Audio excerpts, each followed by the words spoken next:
Okay, guys, so you've gone through the fungi and plant reading in the lab manual. You've answered the questions. You've scoured the internet for some pictures, maybe. There's a lot of information there on plants. There's so much this unit I'm not able to cover.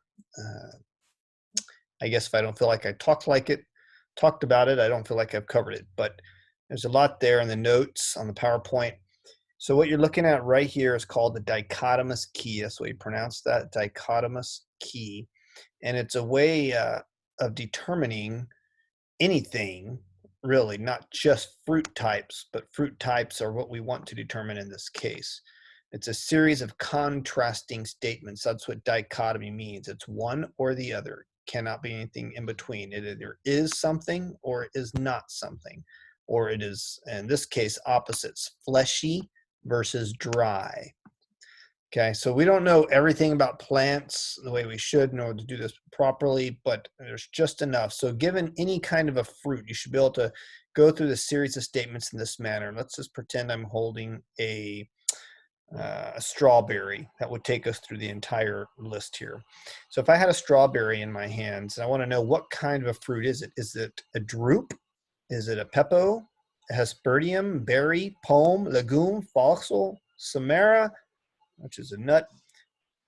You get the idea. So these over here are your final choices, and this key is going to guide you to them. So I'm looking at the strawberry. Fruit is fleshy. It has a pericarp. The part of the fruit is formed from the wall of the ripened ovary. Not real sure. Is soft. Well, we may not know what this pericarp means, but we know that it is fleshy and soft. We can bite right into it. It's not dry. Okay. So since it satisfies this statement better than this one, we're going to go to 2. 2, does the fruit have a single seed inside a hard stony pit, like a plum or a cherry? Then it's a drupe. If it contains several seeds, a strawberry does, they're all over the outside, we're going to go to 3. Okay, fruit has a firm rind or fruit does not have a firm rind. Well, we don't have to peel or cut into it, so it satisfies 3B better. We're going to go to 5. Here's 5, 5A and 5B. Entire wall of the fruit is fleshy and seeds may be eaten, or fruit has a papery core. Well, in this case, then, it's going to be closer to the berry. Now, this is entering 3, 4, 5, 6. 3, 4, 5, 6. It's a 7. Doesn't seem like that should have been our end there. But anyway, that's the idea. That's what you do. You just go through, you compare the 2 statements and figure out which one it matches up with the most.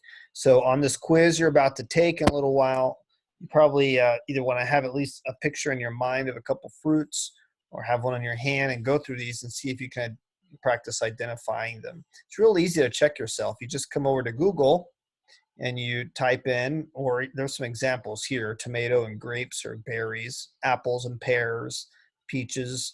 Apples and pears are pomes, peaches, cherries, and plums are drupes. Pea, soybean, locust are legumes. You get the idea, but the internet has plenty more examples for you. Okay, that's all. I just didn't want y'all to be too thrown off because you will have 1 or 2 questions like this on the quiz where you'll use the dichotomous key to identify something. All right. All right. Have a good day.